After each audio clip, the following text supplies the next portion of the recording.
Hello and welcome to our show. We are the Knox. So today we have got another double whammy for you. We have got Tenet and UFC4 to review. So it should be a good one today. Hopefully, fingers crossed. Okay, so to start us off then, we're going to look at Tenet. We've just recently seen this at Cineworld in Wensfield, our local again.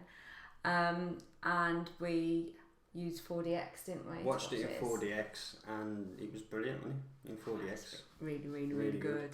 I was really excited because it was like being at a theme park. Chairs moving and all sorts. And you're like, oh, the chairs unfold. It was great. So I'm not going to lie, this is possibly one of the hardest films to introduce to anybody or even to explain. So we're not really going to try and introduce it without some help, but we can give you the synopsis. And we've taken this synopsis from IMDb because obviously they're the know-it-all people when it comes to film reviews and synopses. So it says on IMDb, armed with only one word, Tenet, and fighting for the survival of the entire world, a protagonist journeys through a twilight world of international espionage on a mission that will unfold in something beyond real time. So, just to start us off then, what we know about Tenet is it stars John David Washington, Robert Pattinson, Elizabeth Debicki and Kenneth Branagh. It was written and directed by Christopher Nolan and it's a sci-fi action film. And it's not necessarily the type of film that I would pick to watch if I didn't know that Christopher Nolan had obviously written and directed Inception. Yeah. I was going to say, Inception was a fantastic film when it first came out. And again, Christopher Nolan written and directed that one. And I don't think I know anybody who hasn't watched Inception. And it was a confusing film. He likes to keep the viewer guessing, especially with his own sort of written films as well. Batman, not so much, because it's Batman, you kind of know what's going to happen. Dark Knight even. But it stars John David Washington, who I haven't really seen in anything else prior to this. But he plays a character just aptly called the protagonist. No name whatsoever. But it's kind of good in a way because he's playing like a CIA agent who nobody should actually really know his name. But it also stars Robert Pattinson, who, if I'm honest, was probably one of the best characters in the film. And I can see why now he's been picked for a Batman role. You've got Elizabeth Debicki, who plays Kat, who is the husband of the wife of the bad guy, who is named Andre Sator, which is played by Kenneth Branagh. Who, I mean, Kenneth Branagh's been about for quite a while now. He's a fairly decent actor, and I think he's a friend of Christopher Nolan's prior to most of his films anyway. So, and the actual premise of the film, because we went into this film not knowing a lot about it. I kind of not wanted to know a lot about it because it's the biggest, it's the big blockbuster after after pandemic kind of thing. So it was one of them that I wanted to watch. I heard it coming out a while ago, and I'm glad they released it when they have because it gives it an opportunity for a lot of people to watch it who are still on furlough and things like that. But it's a really, really well written, well directed, well acted, to be honest with you, movie. But it starts off quite strange because I mean we was dumbfounded at first, weren't we? First half an hour, 40 minutes, we had no clue of what was going on. And I think we need to just stop there, don't we, really, and say if you are going to watch this film and you find yourself an hour into the movie, sat there, not knowing what's going on, that's part and parcel of the plan. Stick it out. I nudged Mark a couple of times. I was like, what's happening? and Mark looked at me as if to say, I don't know. But there were some people that left because they didn't understand. Because to be honest with you, when it first starts out, it feels as though you started watching a new TV series, but you've started from like episode 3 or 4 because it drops you straight into the action, and you can't quite work out what the story is or where the story's going. But it starts off full running, doesn't it? Yeah. Action scene from the start as an opera, I think it is. Yeah. And John David Washington's character, the protagonist, gets sent in with a team to stop a bomb from going off, and to also collect a relic of some sort that they were trying to steal from the opera, from somebody in the opera. But that unfortunately fails, and he gets caught. And he's on a train track, isn't he? And he takes a suicide pill, and he wakes up, not dead, but now a part of a completely covert undercover team that are dealing with a different kind of world threat. And it's really strange at first, because when you're sitting there watching it, you don't even know who the good guys, bad guys are. You don't know which side is which. You don't know whether the protagonist is a bad guy himself. And it did really throw me. And I thought, to begin with, I'm not going to understand this movie. And that was my biggest concern, because I looked at Mars and I thought, is he understanding something that I'm not? But it becomes part of the protagonist's test, doesn't it? In the beginning. To begin with. And there's one part that you'll probably need to take notice of, is that at the opera, the protagonist is saved by an unknown masked guy who the only label he has is a red tag hanging from his backpack. But what happens is he manages to shoot somebody by the bullet reversing from a bullet hole in one of the chairs, I think it is. Comes straight through and kills the guy who's trying to kill the protagonist, and then this masked up guy just disappears. And you kind of have to take notice of that, because you're like, okay, he's somebody who's either helping or hindering or has his own agenda. But after that, they try to explain it in bits and parts as they go along. For the fact where if you see in the advert, the trailer, where she holds a glove over the top of a bullet and the bullet flicks up from the table into the hand. It's actually based on a very recent development of scientific theory that I'm trying to remember it now. It's basically like parallel timelines. So whatever has happened, but it can be reversed through going the opposite direction of time. So it's not so much of a time travel film, it's a time parallel film? Parallel film, yeah. You kind of work it out after a while, but it drops little bits here and there for you to try and work things out. But it's a really, really well written film. And I think that's what sold. It sold it for us because, one, we obviously absolutely love Inception, as do many people. But I think we knew at the same time, because it was a Christopher Nolan film, you weren't expected to understand everything on the get-go. And I think you could still go back and watch this and take quite a lot from it. Yeah. I know that there's a lot of critics at the minute doing some analysis on it, looking at colour and God knows what else. Yeah, to try and explain what's going on. Yeah. Because a lot of people are still unsure as to what actually happens in the film. I think what took me off, well, what completely threw me off guard really was just how time was used.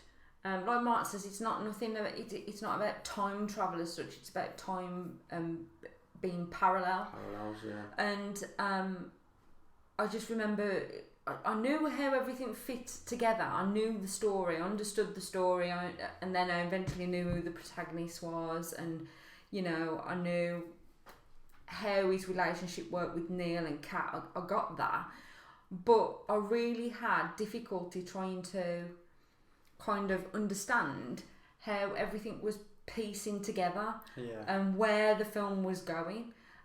Because like Mark says, you got things in dribs and drabs. So at the beginning, obviously, you see the protagonist character, he's obviously gone under that test like we told you about.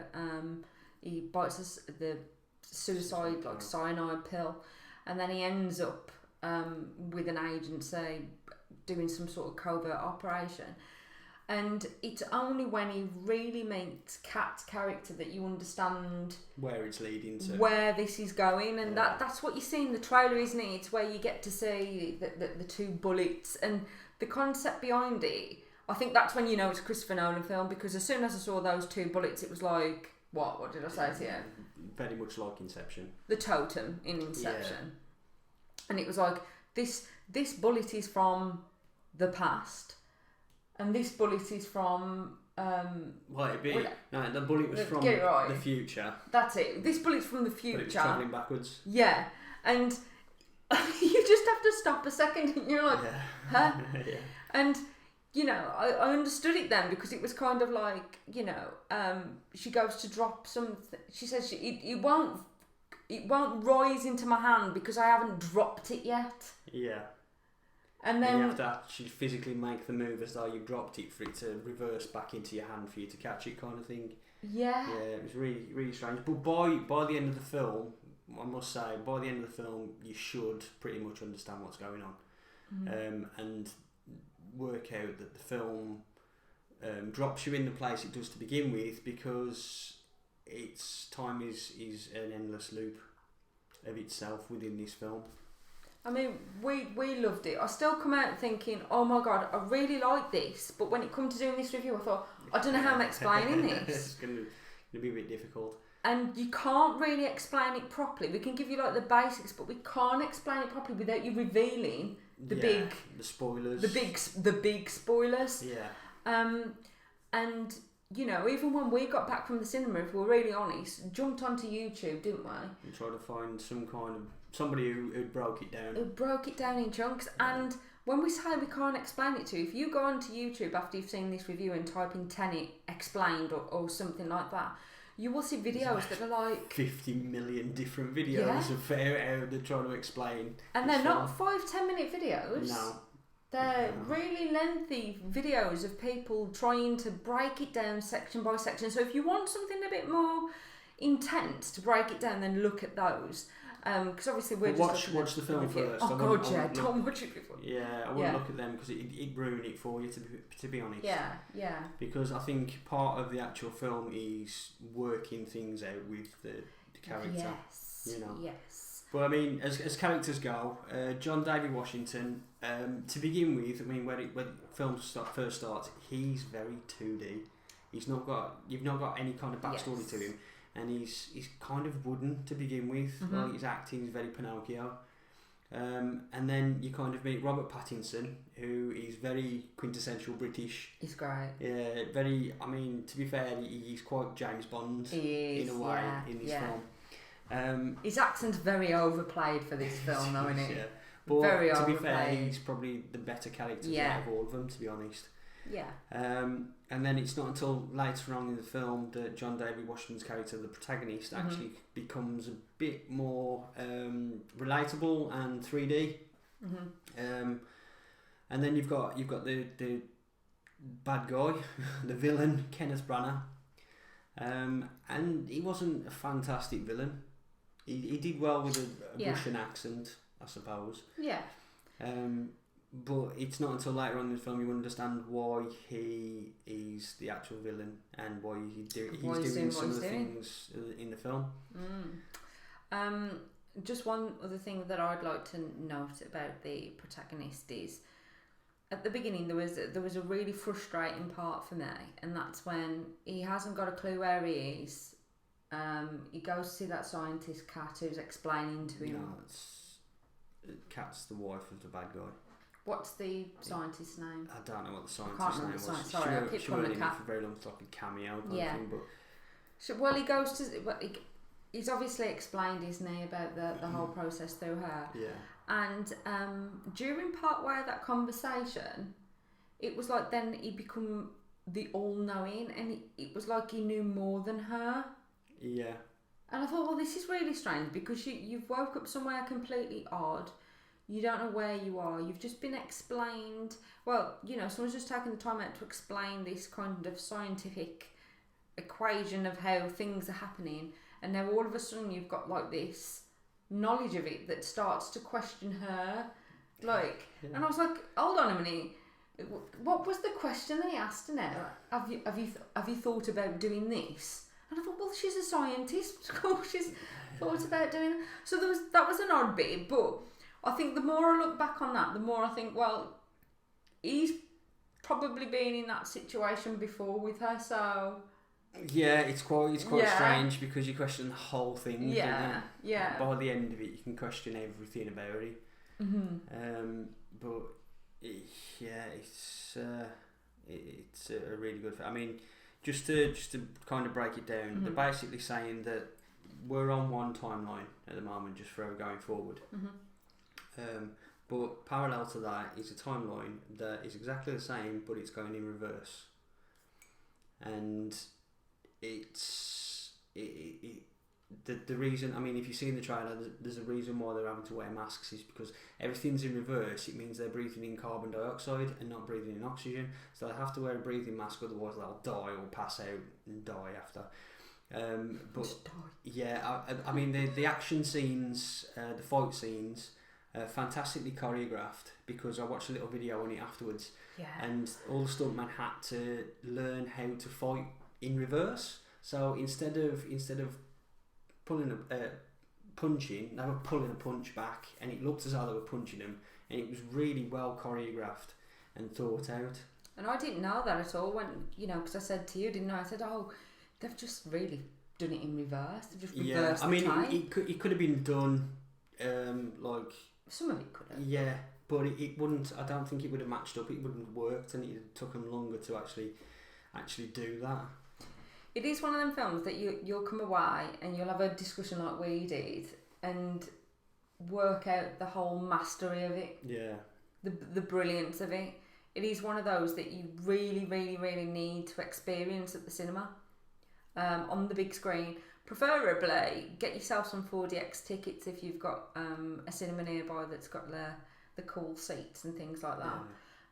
Because I think it works out better for us in 4D because of the fact that at first you don't quite understand what's going on.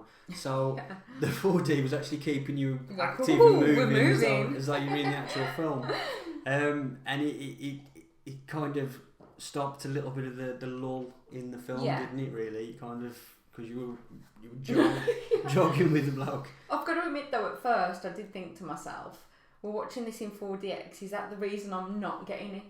Am I not getting it? Distracted by the chair. Because I'm distracted by the chair. And I was just there thinking, no, there's something that we're not told yet. Yeah. We're not told yet. I think we need to keep that really short and sweet. I think telling you anything else about that will completely spoil it. Yeah. For me, I know we have a rating system. 100% we can watch. Yeah, definitely. 100%. Definitely. You'd need to kind of make it a night out, I think. Because it's a good sized film. Yes. I think, let me just double check how long it actually is. I think it's close to 3 hours. I was going to say, it was a long film, but it didn't feel like that, did it? No, well, we were sitting in chairs that was moving, so it is. Well, yeah. 2.5 hours. Yeah. 2.5 hour film. Yeah. And it's rated 12A. I can't remember there being a lot of swearing in it. I don't think there was. It was just the violence, I imagine. It was the violence and the action in it, to be honest. But I don't think a 12-year-old's going to be able to work it out unless they're doing quantum physics in school. They probably know more than bloody me. I think we'll have to ask them how it works then. But you're the same then. Is that what you would 100% right? Yeah, without a doubt. Without a doubt, weekend watch definitely. If you like a film that you've got to sit and watch and work things out and enjoy, and you're into science fiction or you're into kind of timelines or parallel times and things like that, it's definitely a nerdy film, but it's got an action to it as well. I mean, the thing is, Avengers was a nerdy film, but everybody enjoyed it. So, you know, I reckon you'd enjoy this. Really do. So we're telling you to go and watch it because it's amazing. Yeah. Moving swiftly on then, we have come to talk about UFC 4. UFC4. Now, I'm going to let Mark tell you about UFC 4 and then I'll chip in. I'll try and be objective to it. Yes. But yeah, UFC 4, Mark. UFC 4, the game that my wife didn't really want me to have. Let's be honest. By EA Sports again. To be honest with you, if you've got UFC 3, there's no need to get UFC 4. I'll be blatantly honest about that. It's no better or worse than UFC 3. There's a few extra bits. There's a couple of new arenas in it. The Kumiki, I think it's called, and the Backyard. But they can only be used in the Fight Now sequence, which is a bit annoying. The actual gameplay itself is a bit more fluid, with the fact that when it comes to clinch and grappling on the ground, they made it a little bit simpler and a bit easier to work out. But you can always switch it back to the legacy mode, which it was before, which I got used to, aggravatedly got used to, and it's got the additions. I mean, all EA Sports games, you've got to spend a bit of money on it in the game to get certain things. I'm still sitting on my hands at this point. I will chip in. It's annoying. They've added a download. You can pay for a download of Anthony Joshua and Tyson Fury, which are the boxers. If I'm honest, I originally bought this game, the first UFC, because there was a hole left by Fight Night. And I think a lot of people felt that way, that when they stopped doing Fight Night, there was no other game out there that was coming close to it. I really enjoyed Fight Night, and I bought the first UFC game, and I quite enjoyed it. And then I carried on buying them after that.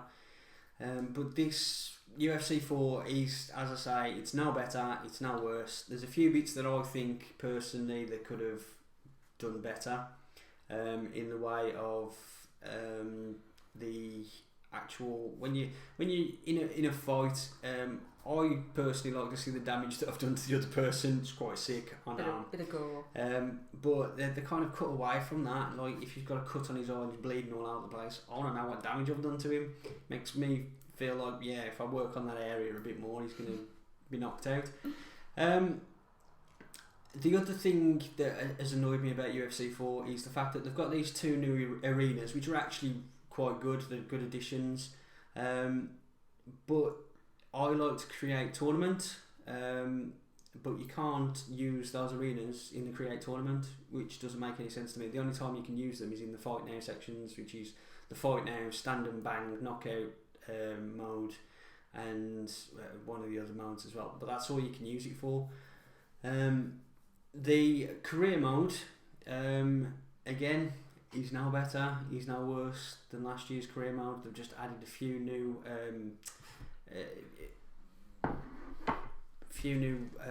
like video cuts, where you have like a personal trainer, and this time you can choose whether to stay with the WFA before going on to UFC.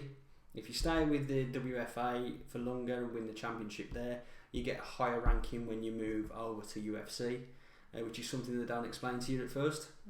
So usually after the first couple of fights, they'll say to you, do you want to join the UFC, and you'll start at the bottom ranks of the UFC. Whereas if you stayed at the WFA, won the championship there, which is fairly easy, move across to UFC, you start in about 5th or 6th, and within about 2 or 3 fights you've got a championship fight.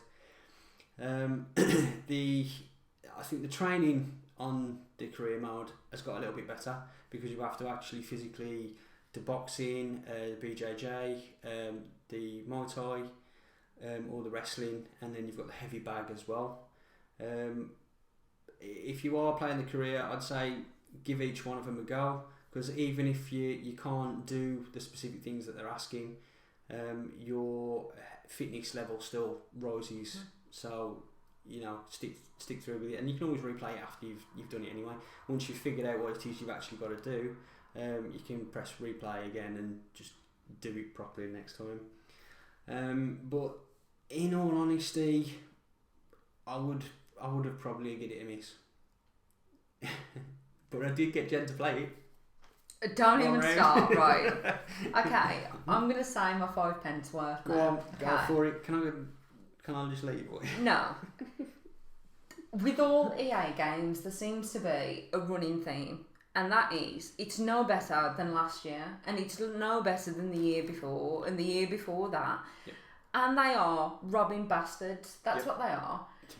You end up paying like a stupid amount of money for a game that has had no alterations, really, no thought, and they just expect you to keep dipping into your wallet year by year to buy this shit. The problem is, as I've told you, EA have a monopoly over quite a few games, and what they want to do with it, they will do with it, and people just keep buying into it each time. But you're one of those people. To a certain point, I buy the game, yeah, but I don't buy anything further. I mean, like you've got Madden Ultimate Team, you've got FIFA Ultimate Team, and you haven't got UFC Ultimate Team in this one, in UFC4. They've got rid of it completely, which is a better thing, to be honest, because you're not spending any more money on it, which is better. And hopefully, fingers crossed, that EA Sports does that throughout the rest of the games, because there's no point. They're shit. They're absolutely shit. There is no point buying an EA game at all. Electronic arseholes, that's what they should be called. I think a lot, like myself, a lot of guys play these games because they pick up and play. I get that. You can just pick it up. You don't have to. You think about what you did last time or what you need to do this time. You just pick it up, beat the crap out of somebody, put it back down. If you had a crap day at work and you just feel like I really need to smack someone's head in, get on UFC, smack someone's head in. Put it away. I get that, but what I hate about it is we've had this conversation before. I just don't see the point in paying for a game that's had hardly any thought go into it. And you might as well. We talked about this the other day because you told me about another game that was doing something completely different. You know, you might as well just stick with the game that you've had from last year and play that. I don't understand why they charge so much for new games with hardly any improvements to them.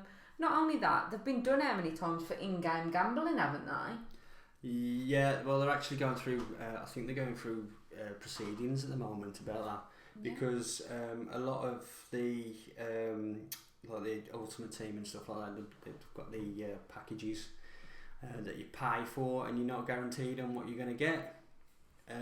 So they've basically classed that as gambling, which it is. Yeah. Because a lot of children are like, well, I need this extra skin or I need this new thing or whatever, and I pay into it, and people are getting into debt because of a child playing a game.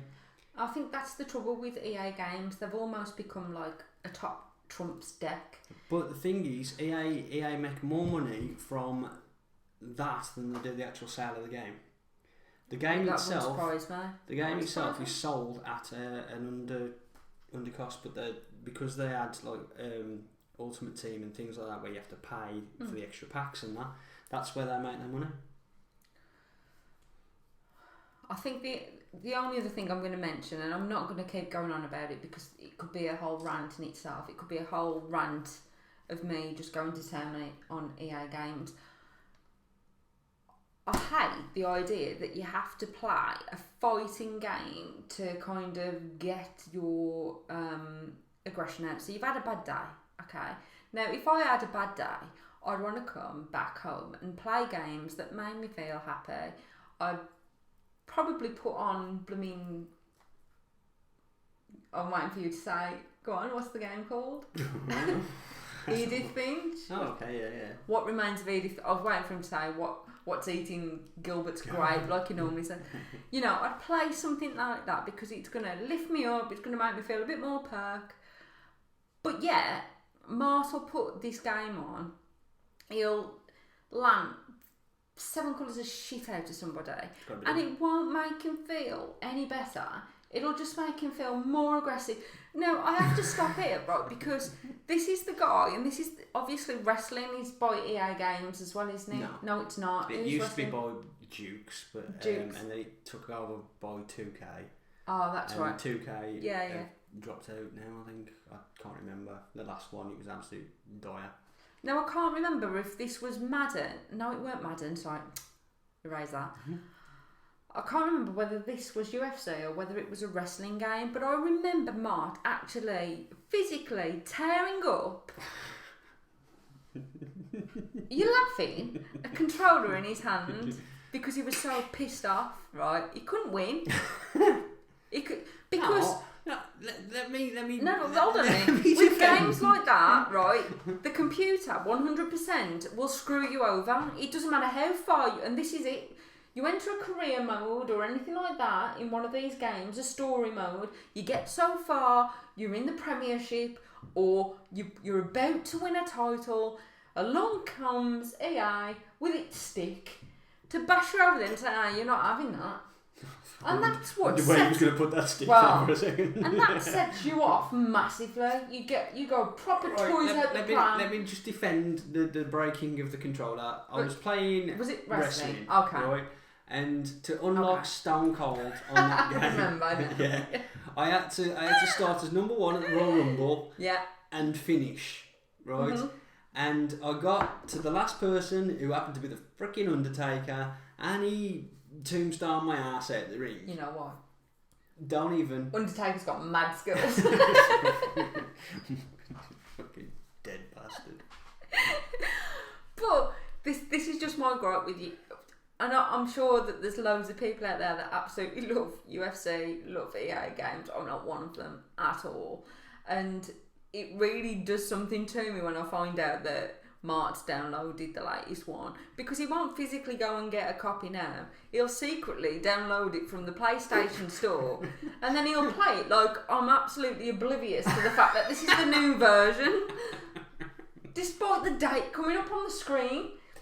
And I'm like, have you just bought that? Don't know what you're talking about. Ridiculous. Right, I'm not even going to rate this one. Rate this one. What was the game ratings? I can't remember now.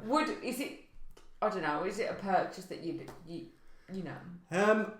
If I'm honest, if you've got UFC 2 or 3, you don't need 4. I'd wait probably another year or so before getting another one. But I like, as I say, it fills the void of Fight Night, and if there's anybody else out there who used to play Fight Night, who loved Fight Night, you probably understand it. I get that. But yeah, it's probably something that it's a game that you don't really need if you've already got previous games to you. I am so glad you've said that, because now this is recorded. When it comes to next year's one, I'm going to play this review back and say it's a game that you don't really need if you've got last year's one. Yeah. Bear that in we'll mind. We'll see what they come out with for next year. We'll see what they come out with for next year. Nothing much. Might be after the facial scans, but it might be in VR. I might be able to put my foot through the TV. You might as well just photocopy your arse so they can hand it to you every year and say, there you go, there's your arse. Do you think it'll get bigger and bigger each scan? I don't know, they still haven't got most of the stuff right on that game anyway, so it doesn't matter. Right, I think we've finished our review rant. Well, I was going to do a couple of the old what was out this week, but I haven't actually looked into it. This is bad, isn't it? Yeah, so the movie that was released this week at cinemas in 2001 was Jeepers Creepers, which was now a really crap film. But at the time, it was a bit freaky, especially when he nicks his eyes at the end. And weird. That weird van. I thought the van was weird in Jeepers Creepers. Yeah, these big truck things that chased after him. That was scarier than the actual monster. Yeah, but it starred Justin Long. It was one of his first films, yeah. Yeah, I do like Justin Long. If you don't know who Justin Long was, he was the geeky guy in Dodgeball, and I think pretty much everybody's watched Dodgeball. Yeah, and he was also in Drag Me to Hell. Yeah. Sam Raimi film that I love. Yeah, so Jeepers Creepers. So that wraps up this week's reviews. We'll have some more coming up. Keep an eye on Facebook, Twitter, Instagram. And don't forget to like and subscribe if you want to. We're not overly fussed, but it just... Follow us! Yes, spread a bit of love. The internet's right for it. Anyway, we'll see you soon. Take care. Take care.